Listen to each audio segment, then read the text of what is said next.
Sir రీసెంట్‌గా professor Nageswararao గారి పైన ఏపీలో 3 కేసులు నమోదవ్వడం జరిగింది. అంటే పొలిటికల్ ఎనాలిసిస్‌ల మీద ఇట్లాంటి కేసులు పెట్టడం అనేది వారి నోరు నొక్కేయడం కిందకే వస్తుంది. అంటే ఇప్పటివరకు కూడా పోలీసులు అరెస్ట్ చేయడానికి కూడా వచ్చారన్న వార్తలు కూడా వినపడ్డాయి.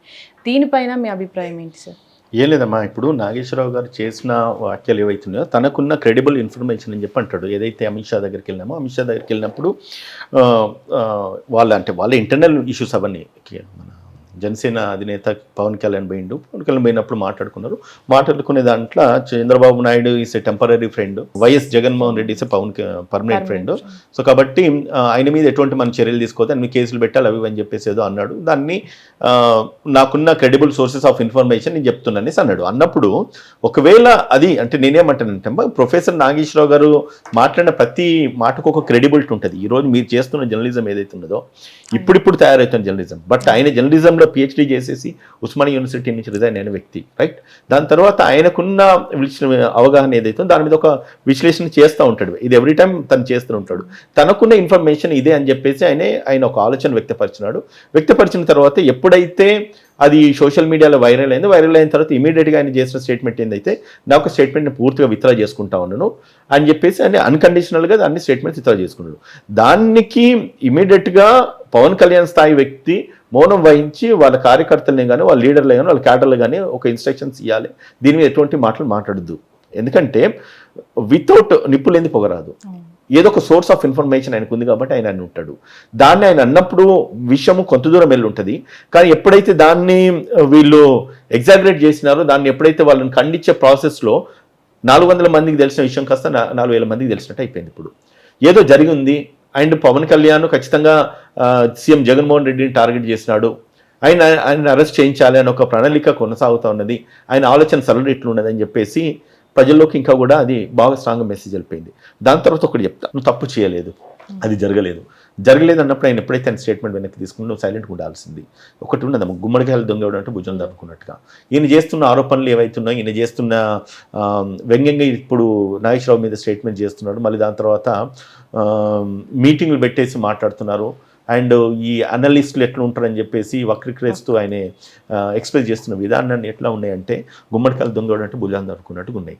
ఆయన అన్న స్టేట్మెంట్ను ఆయనే అన్కండిషనల్గా విత్డ్రా చేసుకున్న తర్వాత ఆయన అన్న స్టేట్మెంట్లకు నువ్వు కంప్లైంట్ ఇచ్చుకుంటా, ఎఫ్ఐఆర్ చేయించుకుంటా, మరి దాని పబ్లిక్ మీటింగ్లో పెట్టి దాని మీద మాట్లాడడము, దాన్ని వివిధ రకాలుగా వక్రీకరించి ప్రజల్లోకి నువ్వు మెసేజ్ తీసుకెళ్లడము, అంటే తెలంగాణ రాష్ట్ర జర్నలిజాన్ని లేకపోతే తెలంగాణ రాష్ట్రంలో ఉన్న పొలిటికల్ అనలిస్టులను కానీ పూర్తిగా కించపరిచే విధంగా ఉన్నది, రైట్?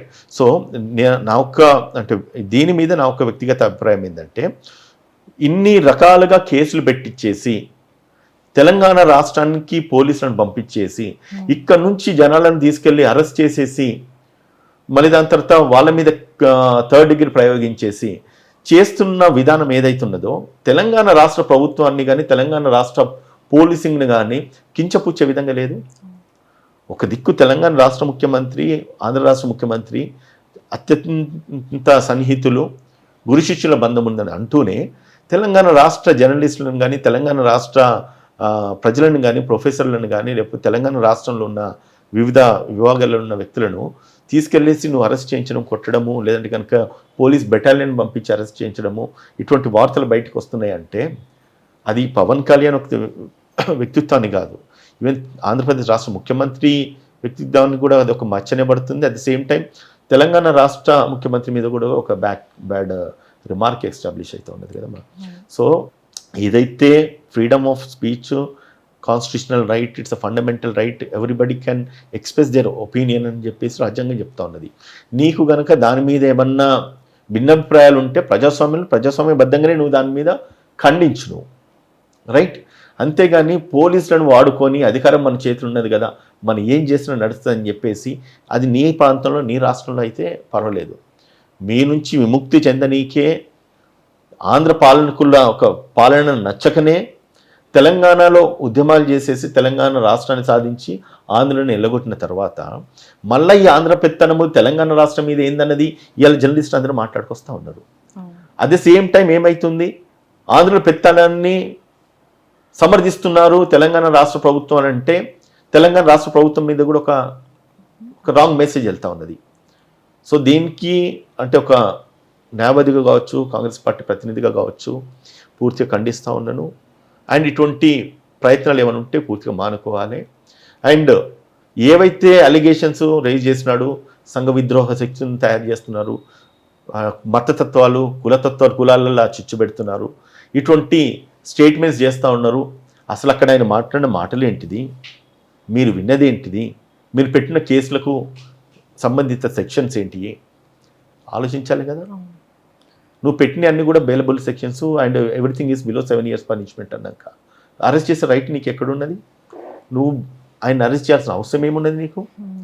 అందులోనూ మనం ఈ ఇష్యూ బయటకు వచ్చిన తర్వాత కూడా నాగేశ్వరరావు గారు తన మాటల్ని వెనక్కి తీసుకోవడం జరిగింది. దాని తర్వాత కూడా పవన్ కళ్యాణ్ దీని మీద మాట్లాడడం, అందులోనూ టీడీపీ అఫీషియల్ పేజ్లో అటు వైఎస్ఆర్సీపీ కండువా వేసి నాగేశ్వరరావు గారిని ట్రోల్ చేయడం కూడా జరిగింది. అఫీషియల్ పేజ్లోనే చాలామంది పవన్ కళ్యాణ్ ఫ్యాన్స్ కూడా అతని మీద ట్రోల్ చేయడం, పేటీఎం బ్యాచ్ అంటూ కూడా మాట్లాడడం జరిగింది. 40 సంవత్సరాలు పొలిటికల్ అనాలిసిస్ట్గా ఉన్నటువంటి నాగేశ్వరరావు పైన ఇలాంటి దాడి జరగడం అనేది చాలా బాధాకరం. అసలు దీన్ని ఏ విధంగా చూడొచ్చు? నిన్న జర్నలిస్టు చాలామంది ప్రెస్ క్లబ్లో మీటింగ్లు పెట్టి మాట్లాడినారమ్మా, చాలామంది మాట్లాడుకొచ్చినారు. ఇదంతా కూడా అంటే పొలిటికల్ క్యాడర్స్ డిఫరెంట్ స్టేజెస్లో ఉంటాయి. గ్రాస్ రూట్ లెవెల్ పొలిటీషియన్స్ ఉంటారు, టాప్ లెవెల్ పొలిటీషియన్స్ ఉంటారు, మిడ్ లెవెల్ పొలిటీషియన్స్ ఉంటారు. ఎప్పుడైతే కింది స్థాయిలో నీ కార్యకర్త తప్పు చేస్తే పై స్థాయి వ్యక్తిగా ఉన్నప్పుడు ఒక పార్టీ ఉన్నతమైన స్థాయిలో ఉన్న వ్యక్తులు వాటిని పూర్తిగా ఖండించాలి. వాటిని నువ్వు అటాచ్ చేస్తూ వాటిని సపోర్ట్ చేస్తున్న విధంగా మీరు ప్రవర్తించొద్దు. అట్ ద సేమ్ టైం మీ స్టేట్మెంట్స్ కూడా ఉండొద్దు. ఎక్కడైతే నిన్న నేను ఒక మీటింగ్ చూసిన పవన్ కళ్యాణ్ మాట్లాడుతూ ఎవరైతే పొలిటికల్ అనలిస్ట్ ఏ విధంగా అయితే మాట్లాడుతారో వాళ్ళని ఇమిటేట్ చేస్తూ ఉన్నాడు. ఆయన ఇమిటేట్ చేసే ప్రాసెస్లల్లో ఆడియన్స్ నవ్వుతూ ఉన్నారు. He might be an actor, he might do a big acting in a సినిమాలు, బట్ ఒక డిప్యూటీ సీఎం హోదాలో ఉంటూ నువ్వు చేస్తున్న యాక్టింగ్స్ ఏవైతున్నాయో నీ వ్యక్తిత్వాన్ని తగ్గిస్తూ ఉన్నాయి, కానీ నీ నాయకుల ముందు నేను నవ్విస్తున్నట్టుగా మేబీ నీ ఆహభావాలు కనబడుతుండొచ్చు. కానీ but end of the day అవి ఇక్కడికి వచ్చిన తర్వాత మనం చూస్తే ఆ స్థాయికి వెళ్ళిన వ్యక్తి ఇటువంటి ఆరోపణలకు సంఘీభావం తెలియజేస్తూ లేదంటే కనుక వాళ్ళని సపోర్ట్ చేస్తూ మాట్లాడుతున్నారు చూడండి, దాన్ని మాత్రము ఎవరు కూడా హర్షించరు. అండ్ ఇప్పుడు ఎక్కడికి వచ్చిందంటే ప్రజాస్వామ్యబద్ధంగా మేము చేస్తున్న ఆరోపణలు కానీ మేము చేస్తున్న వాక్యాలకు మాకు ఎటువంటి బ్యారియర్ లేదు, రైట్?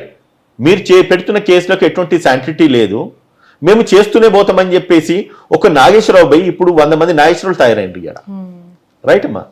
సో దీనివల్ల మీకు నష్టమే జరుగుతుంది కానీ లాభం అయితే జరుగుతలేదు. ఎక్కడ దాకా వెళ్ళిందంటే ఆయన పర్సనల్ లైఫ్ను కూడా వేలెత్తి చూంచేదాకా ఈరోజు ప్రజలు మాట్లాడుకుంటా ఉంటారు తెలంగాణ రాష్ట్రంలో. వ్యక్తిత్వాన్ని మనం ఎప్పుడైతే ప్రశ్నిస్తామో, ఎప్పుడైతే క్వశ్చన్ చేస్తామో, ఎప్పుడైతే నిలదీస్తామో, దానికంటే ముందు 1 ఏళ్ళు మనం ఒక్కరిని చూంచుతుంటే 4 ఏళ్ళు మనల్ని చూంచుతాయని అంటారు. మన వ్యక్తిత్వం ఎక్కడున్నది అనేది ఒకసారి ఆలోచించుకోవాల్సిన అవసరం ఉన్నది. పొద్దుక్తే తెల్లారితే నువ్వు తెలంగాణ రాష్ట్రానికి వస్తావు, హైదరాబాద్కి వచ్చి పట్టుకొని పోతావు శని ఆదివారాలు. నీ కార్యకర్తలు నీ నాయకులు ఏం చేస్తున్నారు? ఈ తెలంగాణ రాష్ట్రంలో జర్నలిస్టులను కానీ లేదంటే తెలంగాణ రాష్ట్రంలో విశ్లేషకులను కానీ ప్రొఫెసర్లను కానీ వాళ్ళ మీద రాంగ్ ట్రోల్స్ చేయడము, వాళ్ళ మీద నీ పోలీసులు కేసులు పెట్టడము రేపు ఎవడు కూడా హర్షించారు కదా. నువ్వు ఉంటుంది తెలంగాణ రాష్ట్రంలో, నువ్వు సంపాదించుకుంది తెలంగాణ రాష్ట్రంలో, నీ వనరులు అన్నీ కూడా తెలంగాణ రాష్ట్రంలో ఉన్నాయి. రేపు ఏం చేస్తారు? ఇవన్నిటిని కూడా పూర్తి కాలు రాసే విధంగా తెలంగాణ రాష్ట్ర జర్నలిజం కానీ లేకపోతే ప్రజలు కానీ తిరగబడరు. సో ఇవన్నీ కూడా ఎవరు హర్షించరమ్మా. ఇప్పుడు ఒక కండువ కప్పేసి నువ్వు ఒక మీమ్ లెక్క తయారు చేసేసినావు నాగేశ్వరరావుని, బట్ దాన్ని ముక్త కంఠంతో ఉన్న వాళ్ళందరూ ఖండిస్తూ ఉన్నారు. నీ మీద రాంగ్ ప్రాపగండా చేసిన ఎంతసేపు? నీ పర్సనల్ లైఫ్ నువ్వు పబ్లిక్లో ట్యాగ్ చేసిన ఎంతసేపు? నువ్వు ఒక వ్యక్తిత్వాన్ని నువ్వు బయటికి చూంచుతున్నావే ఒక చిన్న స్టేట్మెంట్ ద్వారా, బట్ నీ వ్యక్తిత్వం ఎంత డిస్ట్రాయ్ అయి ఉన్నది దాన్ని బయటికి వెలుగులోకి తీసుకురావాలంటే తెలంగాణ రాష్ట్ర ప్రజలకు కానీ తెలంగాణ ఉన్న జర్నలిస్టుకి ఎంతసేపు పని? దాన్ని నువ్వు ఖండించడం పై సమర్థించుతున్న చూడు, దాన్ని మేము ఖండిస్తున్నామని చెప్తాం. అంటే ఈ ఇష్యూ బయటకు వచ్చిన తర్వాత చాలామంది మాట్లాడుతూ కూడా తెలంగాణ పొలిటికల్ అనాలిసిస్ట్కి ఆంధ్రాలో రాజకీయాలకి ఏం సంబంధం అని మాట్లాడిన సందర్భాలు కూడా చాలా ఉన్నాయి సార్. వన్ థింగ్ అమ్మా, ఇప్పుడు తెలంగాణ రాష్ట్ర అనలిస్ట్ అన్నది తెలంగాణ ఆంధ్రప్రదేశ్ ఒకప్పుడు కలిసే ఉండే. ఇక్కడ నాయకులు అక్కడ వేసి ఈరోజు deputy CM line CM line. ఈరోజు తెలంగాణ రాష్ట్రం విభజించబడింది కాబట్టి ఆయన వేసి అక్కడ ఉప ముఖ్యమంత్రి అయిండు. కాదా? అవును. సో ఆయనకి ఏం పని అంటే జరిగిన విశ్లేషణ ఏదైతే ఉన్నదో తెలుగు రాష్ట్రాల మీద ఇంపాక్ట్ పడుతుంది కాబట్టి ఒక విశ్లేషకుడిగా కేవలం ఒక పార్టీ, ఒక పక్క రాష్ట్ర పార్టీ కాదు, కేంద్ర ప్రభుత్వం ఏం చేస్తుంది ఆయన ఉద్దేశించి మాట్లాడింది కూడా సెంట్రల్లో జరిగిన ఒక హోమ్ మినిస్టర్కు ఈయన సంభాషణ ఏదైతే ఉన్నదో పక్క రాష్ట్ర మాజీ ముఖ్యమంత్రికి సంబంధించిన విషయాన్ని కాబట్టి తనకున్న సమాచారాన్ని తను ఎక్స్ప్రెస్ చేసినాడు. ఈ ఒక్కటే కాదు కదా, ఇప్పుడు ఆయన ఎన్నో విషయాలు ఆయన అనలైజ్ చేస్తూ ఉంటాడు, ఆయన ఒపీనియన్స్ ఎక్స్ప్రెస్ చేస్తూ ఉంటారు. దాన్ని ఇష్టపడే వాళ్ళు 199 మంది ఉన్నారు, విమర్శించే వాళ్ళు ఇంకా ఇట్లా అరాకొర వెళ్తారు కావచ్చు, ఒకరో ఇద్దరు. బట్ దాన్ని అప్రిషియేట్ చేసి దానికి కొన్ని లక్షల మంది ఫాలోవర్స్ ఉన్నారు. ఆయన ఒక ఒపీనియన్ ఫ్రేమ్ చేసి ఆయన ఒక ఒపీనియన్ను ఫాలో అయ్యేవాళ్ళు, లేదంటే కనుక అప్రిషియేట్ చేసేవాళ్ళు. బట్ అంటే వీళ్ళ భయం కూడా ఏంటంటే there will be a sanctity. Nageswararao స్థాయి వ్యక్తి ఏదన్నా ఒక మెసేజ్ తెలియజేసినాడు, ఎక్స్ప్రెస్ చేసినాడు అంటే వాళ్ళకంటూ ఒక శాంటిటీ ఉంటుంది కాబట్టే వాళ్ళకి అంత భయం ఏర్పడింది. ఏదో అంటే నిప్పులేని పొగరాదంటాం, ఏదో ఒకటి జరిగింది. దాని తర్వాత ఇంకోటి కూడా మనం అడుగుతున్నాం, పవన్ కళ్యాణ్ పార్టీ నుంచి, జనసేన నుంచి ఎంతోమంది వ్యక్తిగతంగా ముఖ్యమంత్రిని కలుస్తున్నారు, ఈయనను పట్టించుకోవట్లేదన్న వార్తలు కూడా బయటకు వస్తూ ఉన్నది. మరి దీని మీద ఆరోపణలు చేయాలంటే మరి దాని మీద ఆరోపణలు చేసిన వాళ్ళని కూడా ఈరోజు ఇదే విధంగా కేసులు పెట్టి పంపిస్తారు పవన్ కళ్యాణ్. చాలా మీడియా ఛానల్స్లో మనం చూస్తున్నాం, రైట్? అంటే every individual has their personal opinion ma'am. So దాన్ని ఎక్స్ప్రెస్ చేసే విధానం అంటే వే ఆఫ్ అంటే అప్రోచ్ డిఫరెంట్గా ఉండొచ్చు. బట్ కాకపోతే ఆయన ఆలోచన ఏంటిది, పబ్లిక్ ఒక ఆలోచన ఏంటిది, వాళ్ళ యొక్క ఇంటెన్షన్స్ కూడా ఇంపార్టెంట్. ఇక్కడ తనకు వచ్చిన ఇన్ఫర్మేషన్ పబ్లిక్లో తెలియజేస్తున్నాడు. ఈరోజు ఏమైంది, అది నిజమే కావచ్చు అన్న విధంగా ఈరోజు పబ్లిక్లో న్యూస్ స్ప్రెడ్ అవుతూ ఉన్నది కదా. దీనివల్ల నష్టం ఎవరికి? జనసేన పార్టీకే కదా. నువ్వు ఎంతైతే నా పార్టీ గొప్ప, నా కార్యకర్తలు గొప్ప, నేను గొప్ప అని చెప్పి గొప్పలు చెప్పుకుంటాడు ఆయన ప్రతి స్పీచ్లో. ఆయన యొక్క సెల్ఫ్ సెంట్రిక్ అంటే ఏమంటామంటే సెల్ఫ్ డబ్బా అంటాం కదా, సెల్ఫ్ డబ్బా కొట్టుకునే విధంగానే ఉంటుంది. కానీ ఎవరు హర్షిస్తారు? అదృష్టశాత్తు ఈరోజు ఆయన డిప్యూటీ ముఖ్యమంత్రి స్థాయి దాకా వెళ్ళిండు. దాని గొప్పతనం ఎప్పుడు నిలబడుతుంది? నీ వ్యక్తిత్వాన్ని నువ్వు ప్రాపర్గా నిలబెట్టుకుంటేనే నిలబడుతుంది. నీకు అధికారం లేని, నీకున్న అర్హత లేని కాడికి పోయేసి షిప్పులు సీజ్ చేయన్నంత ఈజీ కాదు కదా. ఇంత పెద్ద స్థాయి వ్యక్తిని నువ్వు ఏలెత్తి చూపించడం, ఆయన మీద ఇటువంటి అలిగేషన్స్ చేయడం, ఆయన మీద 2-3 చోట్ల ఎఫ్ఐఆర్ చేయించడం.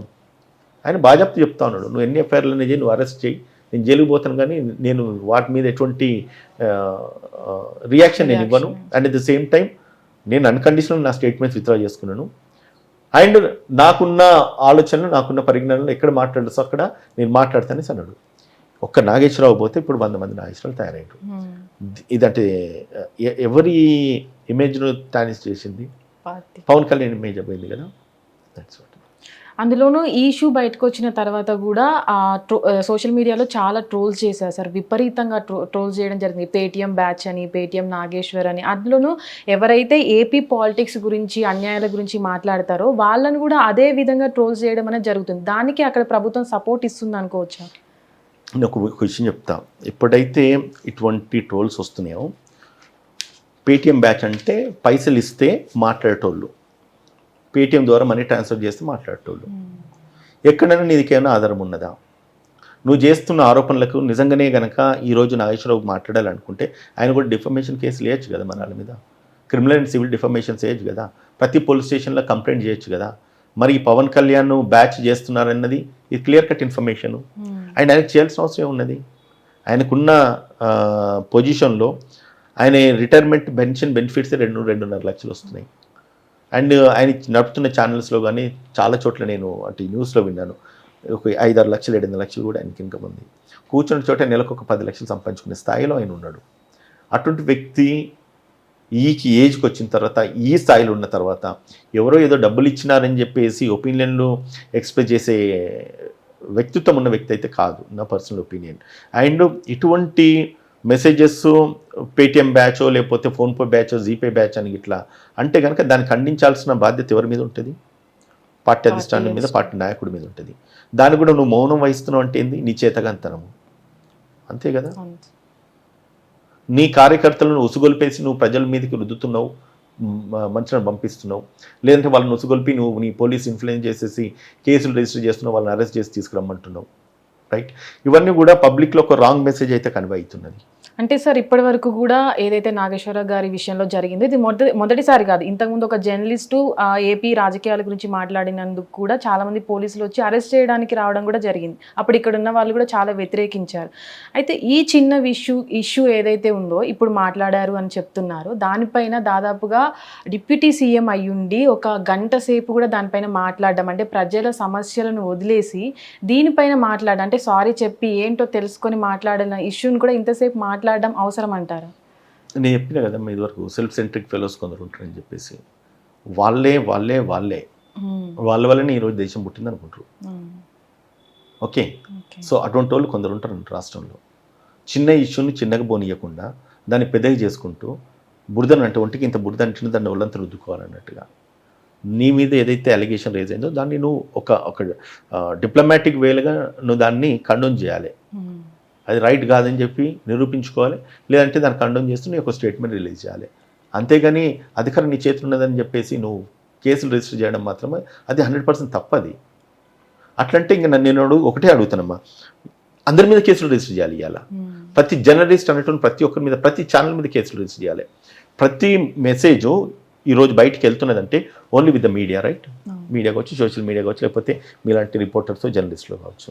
మరి వాళ్ళు మాట్లాడే మాటలు ప్రతిదానికి ఒక లీగల్ శాంటిటీ ఉండాలి, లేకపోతే అది కరెక్ట్ మాటలు మాట్లాడుతున్నారు, లేకపోతే ప్రతిదానికి ఒక అథెంటికేషన్ ఉండాలి అని అనుకుంటే కనుక దేనికి ఎటువంటి అథెంటికేషన్ ఉండదు. ఎవరి ఇండివిజువల్ ఒపీనియన్ వాళ్ళు ఎక్స్ప్రెస్ చేస్తూ ఉన్నారు. ఇవాళ రేపు జర్నలిజం అంటే ఈ యూట్యూబ్ ఛానళ్ళు మళ్ళీ సోషల్ మీడియా వచ్చిన తర్వాత ప్రతి ఒక్కరు రిపోర్టర్ అయితే జర్నలిస్ట్ అయిపోతున్నారు. సో అట్లా నేను చెప్పుకుంటూ పోతా ఉంటే కనీసం 1 లక్ష 2 లక్షల కేసులు పెట్టుకుంటూనే ఉండాలి. ఇంకా ఆయనకు డిప్యూటీ సీఎం పదవి దాని మీద మీరు ఇదివరకు అన్నట్టుగా ఆ పని చేయకుండా ఆయన మీద ఎవరెవరైతే ఆరోపణలు చేస్తున్నారో, వాళ్ళ ముఖ్యమంత్రి మీద ఆరోపణలు చేస్తున్నారో, లేకపోతే ఇంకెవరి మీద, లేకపోతే వాళ్ళకు ఉన్న అలయన్స్ మీద, నరేంద్ర మోడీ మీదనో, లేకపోతే అమిత్ షా మీద ఆరోపణలు చేస్తున్నారు, అందరి మీద కేసులు పెట్టుకుంటా అంటే పోలీస్ స్టేషన్లు ఈ కేసులు తప్ప ఇంకో కేసులు ఎక్కడ రిజిస్టర్ కావు. అంటే ఈ ఇష్యూ వచ్చిన తర్వాత దాదాపుగా అంతసేపు మాట్లాడారు, కానీ పార్టీ ఏర్పాటైనప్పటి నుంచి కూడా జనసేన పార్టీలోని ఎమ్మెల్యేలు వ్యక్తిగత జీవితాలు అనేవి కూడా బయటికి రావడం జరుగుతుంది. దానిపైన ఇప్పటివరకు ఎక్కడ మాట్లాడలేదు. ఆ సిగ్గు వాళ్ళకు ఉండాలి. అంటే చెయ్యకముందు ఉండాలి ఫస్ట్ ఇన్స్టెన్స్లో, చేసిన తర్వాత కూడా వాళ్ళు సమర్థించుకునే విధానంలో కూడా ఉండాలి, సరి చేసుకునే విధానంలో ఉండాలి. వాళ్ళు చేసేటోళ్ళు అంటే పెద్ద పెద్ద తప్పులు చేస్తారు, పెద్ద పెద్ద క్రిమినల్ ఆఫెన్సెస్ చేస్తారు, దాని మీద ఎక్కడేం కేసులు రిజిస్టర్ కావు. నీ మీద ఒక ఆరోపణలు అంటే నీ మీద ఒక చిన్న ఒక స్టేట్మెంట్ రిలీజ్ చేసినంటే దాని మీద కేసులు రిజిస్టర్ అవుతాయి, ఎఫ్ఐఆర్లు అవుతాయి. 50 మంది 100 మంది పోలీసులు తయారవుతారు. అంటే ఇది న్యూస్లో విన్నది, నాకు ఫుల్ అథెంటికేషన్ లేదు.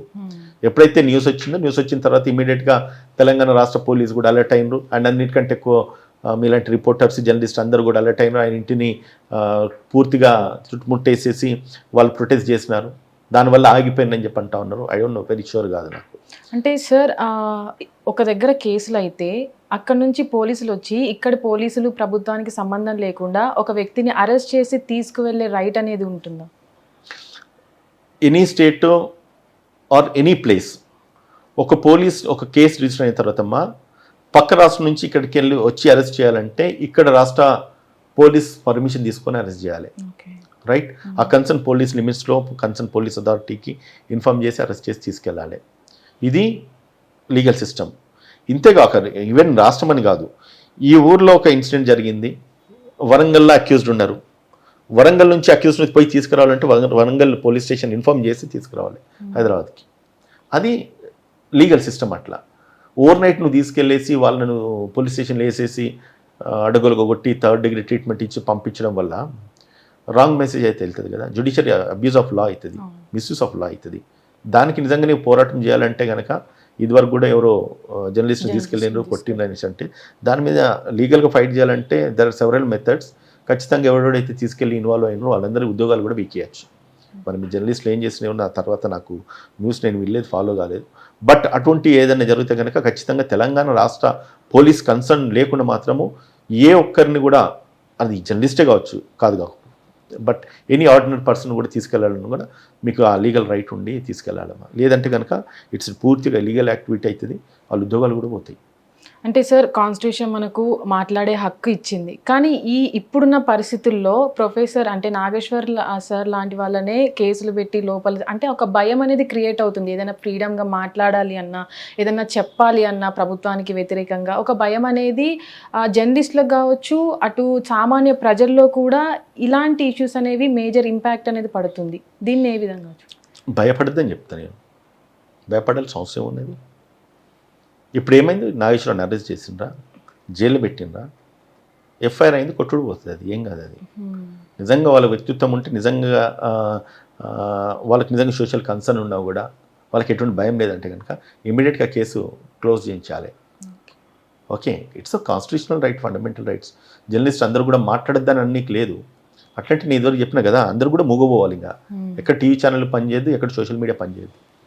ఎవరి అరాచకాలు వాళ్ళు చేసుకుంటూ వెళ్ళిపోతూనే ఉండాలి. ఇంకా అట్లీస్ట్ ఈరోజు జర్నలిజం ఉన్నది, ఈరోజు ఇంత సోషల్ మీడియా వ్యాపిస్తూ ఉన్నది, ఈరోజు ఇంత మీడియా నెట్వర్కింగ్ ఇంత స్ప్రెడ్ అయింది వైడ్ కాబట్టే చాలా క్రైమ్స్ తగ్గిపోతూ ఉన్నాయి.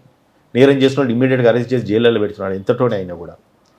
ఇదే కనుక ఈ మీడియాను మొత్తం మీరు పూర్తిగా కాలు రాసేయాలంటే ఈరోజు ప్రభుత్వాలు అయినాయి అంటే దానివల్లే కదా, మీలాంటి రిపోర్టర్స్ జర్నలిస్టుల వల్లనే కదా. వాళ్ళని మీరు అరెస్ట్ చేస్తా అంటే రాంగ్ రిపోర్ట్లు వెళ్తాయి, రైట్ రిపోర్ట్ ఇంకా జర్నలిజం అనేది ఇంకా వేరే విధంగా చేయాల్సిన పరిస్థితులు ఏర్పడతాయి. అంటే అధికారం మన చేతిలో ఉన్నదని చెప్పేసి దాన్ని నీకు ఇష్టం వచ్చినట్టుగా నువ్వు వాడుకోవాలని అనుకుంటే ఎవరు కూడా మౌనం వహించరు కదా. రాజ్యాంగాలు కూలిపోతాయి, రాజ్యాలు కూలిపోతాయి. ఈరోజు మీడియా, సోషల్ మీడియా చేస్తున్న ప్రభావాలు ఏవైతే ఉన్నదో ప్రభుత్వాలు మారిపోతున్నాయి కదమ్మా. అటువంటి సిస్టమ్, అటువంటి నెట్వర్క్లు మనం ఉన్నాం. దాన్ని అటువంటి జర్నలిజాన్ని నువ్వు ఈరోజు పూర్తిగా అరెస్ట్ చేద్దాము, లేకపోతే పూర్తిగా దాన్ని కనబడకుండా చేద్దామని అనుకుంటే కనుక తప్పుడు ప్రభావం అవుతుంది. ఇవాళ ప్రభుత్వాలు ఏర్పడుతున్నాయి అంటే ప్రతిపక్షాలను కావచ్చు, లేకపోతే అధికార పక్షం ఉన్న నాయకుల మీద వస్తున్న విమర్శలు ప్రజల్లోకి తీసుకెళ్లిన మీడియానే కదా. ఈరోజు ప్రభుత్వాలు ఏర్పడుతున్నాయంటే మనం చేస్తున్న సంక్షేమ పథకాలు అభివృద్ధి పథకాలు ఏవైతున్నాయో తీసుకెళ్ళి ప్రజల్లోకి తీసుకెళ్లేది మీడియానే కదా. నీకు పాజిటివ్ అయినా నెగిటివ్ అయినా ఒక ఫోర్త్ ఎస్టేట్స్ కింద మీడియా ఉంటూ ఇటు చట్టానికి, న్యాయానికి, న్యాయస్థానానికి లేకపోతే ప్రజల్లోకి మధ్యలో ఉంటుంది మీడియా అండ్ జర్నలిజం. సో దాని మీద మీరు ఇటువంటి కేసులు పెట్టడం వల్ల you will lose your prominence. Me prominence మీరు పోతుంది, మీ వ్యక్తిత్వాలు మీరు కోల్పోతారు. అంతేగాని మీకు ఒక అంటే మేబీ టెంపరీ మీరు ఏదో అచీవ్ చేస్తారని చెప్పి ఫీల్ అవుతారు కావచ్చు, మీటింగ్లు పెట్టి స్టేజ్ల ముందు నవ్వుకోనికి మంచిగా ఉంటుంది కావచ్చు, but end of the day ప్రజలైతే హర్షించారు దీన్ని. హిట్ టీవీ యాప్, ఇందులో short news, live news, entertainment shows, movies, digital magazines తో పాటు మీ జిల్లా వార్తలను కూడా ఫ్రీగా చూడొచ్చు. ఇంకెందుకు ఆలస్యం, వెంటనే హిట్ టీవీ యాప్ ని డౌన్లోడ్ చేసుకుని ఫ్రీగా ఎంటర్టైన్మెంట్ పొందండి. Hit TV app, hit TV app, please download hit TV app. Hit TV app ని ఫ్రీగా డౌన్లోడ్ చేసుకుని ఎంజాయ్ చేయండి. మీకు నచ్చిన ఎంటర్టైన్మెంట్ కోసం హిట్ టీవీ యాప్ ని ఫ్రీగా డౌన్లోడ్ చేసుకుని ఎంజాయ్ చేయండి. హిట్ టీవీ యాప్ ని డౌన్లోడ్ చేసుకుని ఆస్వాదించండి, ఆశీర్వదించండి. ఇంతమంది సెలబ్రిటీలు హిట్ టీవీ యాప్ ని డౌన్లోడ్ చేసుకోండి అని చెప్తున్నారంటే ఎంత మంచి యాప్ ఆలోచించండి. అమెరికా అమెరికా అమెరికా అమెరికాలో చదవాలనుకునే వాళ్ళకి విశ్వసనీయమైన పేరు మన శౌర్య కన్సల్టెన్సీ. UK లో 1 year masters, UK లో 1 year masters, 2 years work permit up to 5 years visa. Contact Saurya Consultancy. Contact 89851 89851.